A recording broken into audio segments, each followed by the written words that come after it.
ਨੰਬਰਦਾਰਾ ਉਹ ਸ਼ਲਜਮ ਵਾਲੀ ਗੱਲ ਤੇ ਸੁਣਾ। ਜਿਹਦੇ ਸ਼ਹਿਰ ਫੈਕਟਰੀ ਸਾਂ ਹਾਂ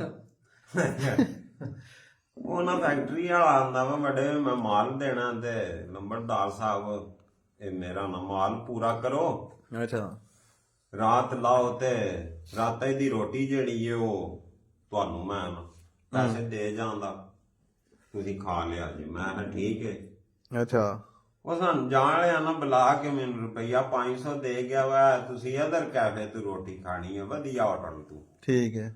ਤੇ ਆ ਕੇ ਨਾ ਕੰਮ ਜਿਹੜਾ ਉਹ ਕਲੀਅਰ ਕਰਨਾ ਬਚਿਆ 500 ਤੁਹਾਡਾ ਕੱਟਣਾ ਨਹੀਂ ਰੋਟੀ ਦੀ, ਤੁਹਾਡਾ 2007 ਦੀ ਗੱਲ ਹੈ 500 ਬੜਾ ਸੀ। ਅੱਛਾ ਅਸੀਂ ਬੜੇ ਖੁਸ਼ ਹੋਏ।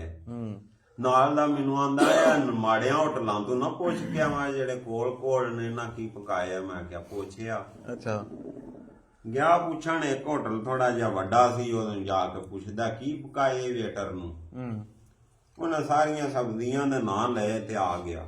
ਅੱਛਾ ਆ ਕੇ ਮੈਨੂੰ ਆਂਦਾ ਇਹਨੇ ਇੱਕ ਸਬਜ਼ੀ ਪਕਾਈ ਆ ਫਤਿਹ ਮੁਹੰਮਦ ਨੇ, ਅੱਗੇ ਮੈਂ ਉਹਦਾ ਆਈ ਤਾਈ ਨਾਂ ਨਹੀਂ ਸੁਣਿਆ ਤੇ ਮੇਰਾ ਦਿਲ ਅੱਜ ਉਹ ਹੀ ਖਾਈਏ।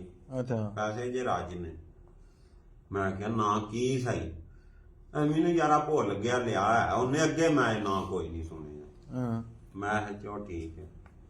ਉਹ ਮੈਂ ਨਾ ਆਖਿਆ ਚੱਲ ਫਿਰ ਚਲੀਏ ਖਾ ਵੀਏ, ਮੈਂ ਤੇ ਰੋਟੀਆਂ ਵੇਲੇ ਨਾ ਖਾਈਏ, ਭੁੱਖ ਲੱਗੀ।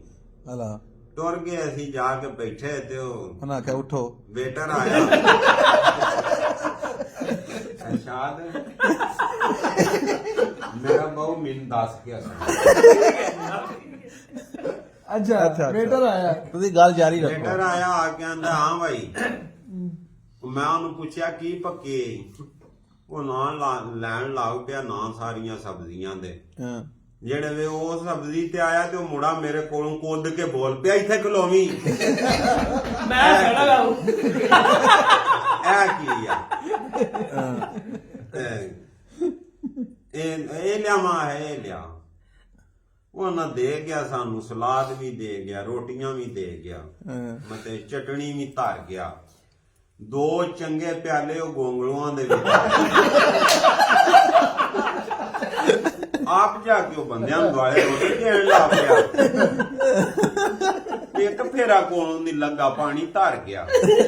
ਝੜ ਚੰਗੇ ਬਾਦ ਆਇਆ ਆ ਕੇ ਆਂਦਾ ਖਾਂਦੇ ਨਹੀਂ ਉਹ ਮੁੰਡਾ ਨਾਲ ਦਾ ਉਹ ਲਿਆ ਨਾ ਜਿਹਦਾ ਨਾਂ ਲਿਆ ਸਹੀ ਸ਼ਲਜਮ ਨਾ, ਮੈਂ ਤੁਹਾਡੇ ਅੱਗੇ ਜਿਹੜਾ ਲਿਆ ਮੈਂ ਧਰ ਗਿਆ ਗੋਂਗਲੂ ਸਾਣੀ। ਮੈਂ ਆਖਿਆ ਗੋਂਗਲੂ ਸਾਣੀ ਇਹਨਾਂ ਦਾ ਨਾਂ ਸ਼ਲਗਮ ਧਰੇ। ਆਂਦਾ ਆਹੋ। ਮੈਂ ਕਿਹਾ ਲੈ ਜਾ ਵੱਡਾ ਗੋਸ਼ਤ। ਉਹਦੇ ਕੋਲੋਂ ਅਸਾਂ ਵਾਪਸ ਕਰਾਇਆ ਤੇ ਉਹ ਸਾਨੂੰ ਕੀ ਆਂਦਾ ਤੇ ਤੁਹਾਨੂੰ ਪਹਿਲਾਂ 2 ਵਾਰੀ ਆ ਪੁੱਛਣ ਵੀ ਆਇਆ ਵੇ, ਉਸੇ ਵੀ ਮੈਂ ਦੱਸਿਆ ਤੇ ਹੁਣ ਵੀ ਤੁਹਾਨੂੰ। ਮੈਂ ਆਖਿਆ ਉਹ ਬੱਲਾ ਦਿਆ ਬੰਦਿਆ, ਅਸੀਂ ਪਿੰਡਾਂ ਦੇ ਦੇਸੀ ਬੰਦੇ ਆ, ਸਾਨੂੰ ਤੂੰ ਨਾਂ ਬਦਲ ਕੇ ਦੱਸਣਾ। ਇਹ ਸਾਡੀਆਂ ਖੁਰਲੀਆਂ 'ਚ ਪੈ ਰਹਿੰਦੇ ਨੇ ਸਾਰੀ ਦਿਹਾੜੀ, ਮੱਝਾਂ ਨਹੀਂ ਖਾਂਦੀਆਂ, ਤੂੰ ਨਾਂ ਬਦਲ ਕੇ ਤੇ ਸਾਨੂੰ ਖਵਾਉਣ ਲਗਾ ਸੈਂ। ਵੱਡੇ ਗੋਸ਼ਤ ਦੀਆਂ 2 ਪਲੇਟਾਂ ਲਿਆ ਚੰਗੀਆਂ ਡਬਲ। ਉਹ ਅਸਾਂ ਰਾਜ ਕੇ ਰੋਟੀ ਖਾਧੀ। ਉਹਨੂੰ ਮੈਂ ਕਿਹਾ ਹੁਣ ਪਿੰਡ ਗੱਲ ਨਾ ਦੱਸੀ। ਨਹੀਂ ਦੱਸਦਾ ਤੇ ਤੂੰ ਕਿਹੜਾ ਦਸੀਏ ਕਿਸੇ ਨੂੰ?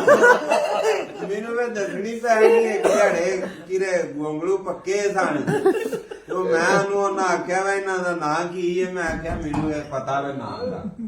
ਲਾਗਾ ਉਹ